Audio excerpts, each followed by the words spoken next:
No One Lives Forever intro. Um, no One Lives Forever 1 and 2 are really good old first person shooters in the style of James Bond, um, Maxwell Smart. It's like a 60s spy spoof, and they're both available at nolfrevival.tk for download, and there are Lutris installers for both of them that work. Now here's the specs on my machine. I'm running this on Intel integrated graphics. I'm using a resolution of 1280 by 720 for performance. I don't know if I need to take it that far down, but it looks good on this 15-inch screen, so I haven't played with it that much. And so, let's go ahead and launch it with Lutris and check out the intro.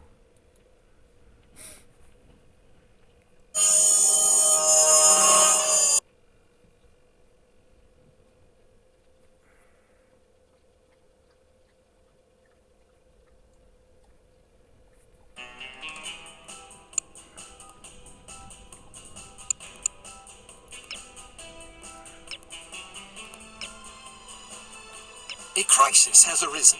Unity's undercover operatives are being killed off by an unknown assailant. It seems likely that there's a traitor within the agency. Report to the war room for a full briefing on the situation and a tactical overview of your upcoming mission. Do not be late. Following the briefing, stop by the training facility to hone your skills.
And the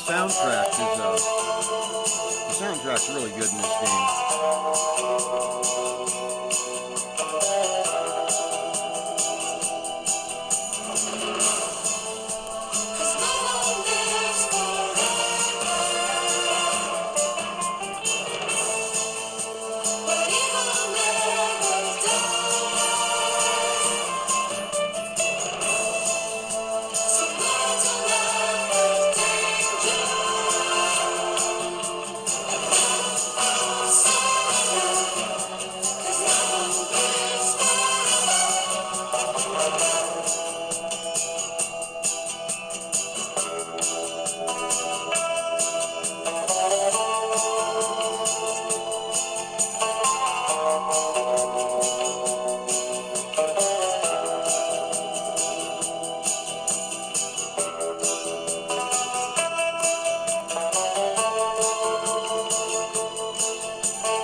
now, how's France? Did you collect any new bullet holes? I know how you love to be shot at. I'm teasing. I'm glad you're not damaged. Did you at least encounter an exotic temptress or two? Really? What was her name? What do you mean you don't remember? That's horrible. Of course, I'm famished. Are you buying? Then it's a date. Let's say Maximilian's in half an hour. Ciao.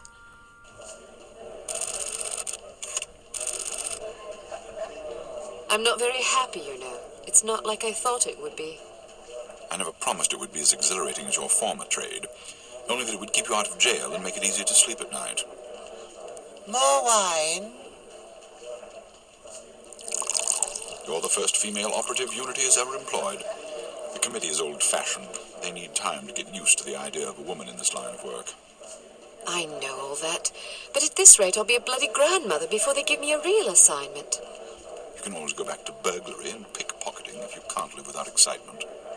Damn it, that's not what I'm saying. I just want to be challenged.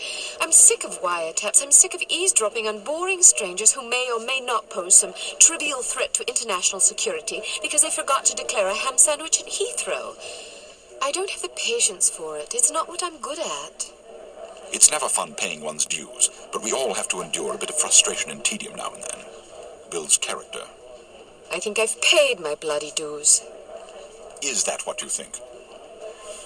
God knows I loathe sermons, but I'll tell you right now that you'll never stop paying your dues. Not ever. I'm sorry you're not happy, but you might as well get used to it. Nobody owes you a damn thing. You make it sound like I'm some spoiled child. I'm not asking to be coddled. I just want a chance to prove myself. You're right. I know it's been hard for you, but I'm confident you'll get your chance. All the petty politics in the world won't hold you back. They've done an outstanding job so far, haven't they?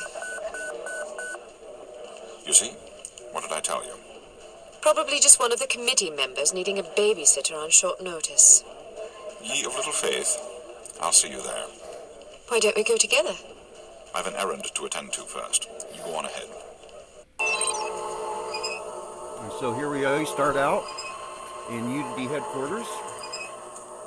And we'll go ahead and afternoon, Miss Archer. They're expecting you in the briefing room. we'll go ahead and get our briefing.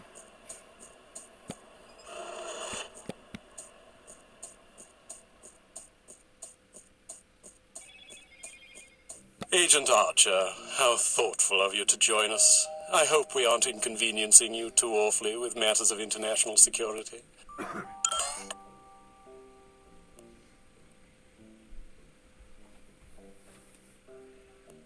Not at all, Mr. Smith. Not at all, Mr. Smith, but it's charming of you to mention it. It is not my ambition to be charming. Well, that's fortunate. I would advise you to watch your tongue. Well, if it isn't the inimitable Agent Lowry. Sorry I'm late, Smithy. You're looking dapper today. Spare me the disingenuous flattery, old boy. It doesn't suit you. I was being sincere. It was the one polite thing I could think to say. You're still upset with me, aren't you? I assure you I have nothing against you personally. You've served us well for many years, but perhaps too many. I firmly believe it is in Unity's best interest that you retire from field operations, and I will continue to campaign to that end until you accept an administrative position. I'm not upset with you, Smithy. I just don't like you. I do understand your concern, but just because you're too old for the field doesn't mean that I am. Until I'm declared unfit for duty, I will continue to prove it. I retired voluntarily. Of course you did. Perhaps we should dispense with the pleasantries and get down to brass tacks. Fine. Lights, please. We lost another agent this afternoon, bringing the total to 7 operatives in 10 Look days. at her outfit. It is our firm belief that someone is systematically eliminating our undercover agents, which leads us to believe that the clandestine operations section has been compromised. It seems we have a traitor in our midst. Do you suspect anyone? We suspect everyone. 7 operatives. That's over half the active list. Why weren't we informed sooner? You're being informed now. This situation has unfolded rather abruptly. The assassin left a lily, a regal finale to be precise, on or near the corpse of each victim. mean anything to either of you? Volkov. Who? Dmitri Volkov. The Regal Finale is his calling card. The name's familiar. What do we know about him? He's a right bastard. Anything more specific? Just what's in his file. Born in Kamchatka in 1921. Distinguished himself as an academic prodigy and master chess player by the age of 8, by which time he'd also earned notoriety for refining various torture techniques on neighbors' pets. It seems he joined the NKVD in 37 and served as some sort of disciplinarian in a gulag near Kiev. His whereabouts during the war are unknown except for a brief mention in 43 when he was spotted by an OSS officer at Leningrad interrogating prisoners of war who would later disappear without a trace. Ah, yes, I remember this fellow. We've had dealings with him before. Sometime after the war, he emerged again, this time in the employ of Smersh. He's personally credited with well over 1,000 executions, spies and Soviet dissidents for the most part. In 61, a failed assassination attempt left him without an eye. He was shot in the face at close range by one of our finest agents. You flatter me, but I shouldn't have missed. He escaped by throwing himself off a 70-foot cliff into an icy river. It was presumed that he survived, as no body was ever recovered. In fact, rumor has it, he's currently working for an organization calling itself HARM as Director of Executive Action. I don't have to tell you what that means. What do we know about harm? Unfortunately, there's very little about them in our files. Well, despite the obvious risks, we still have a job to do. In this case, a very important one. Wet work. Precisely. And after this recent catastrophe, the two of you are our only available assets. To be perfectly frank, Agent Archer, you're only getting this assignment because we've no other choice. Matters of such delicacy aren't really the sort of thing we would usually entrust to a woman. Emotional inconstancy and assassination do not make especially good bedfellows, if you take my meaning.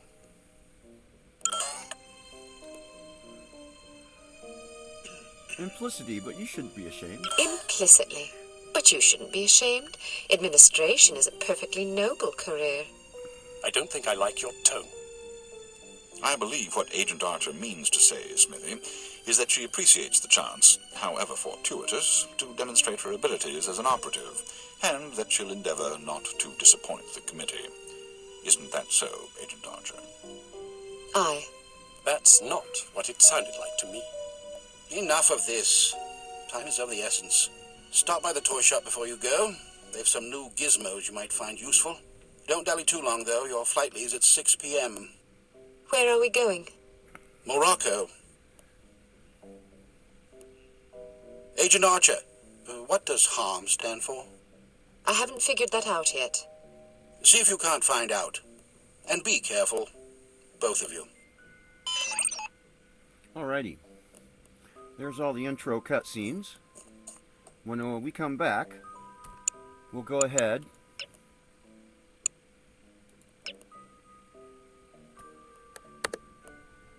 and go through training. And then in episode 3, we'll actually start playing the game. Catch you next time.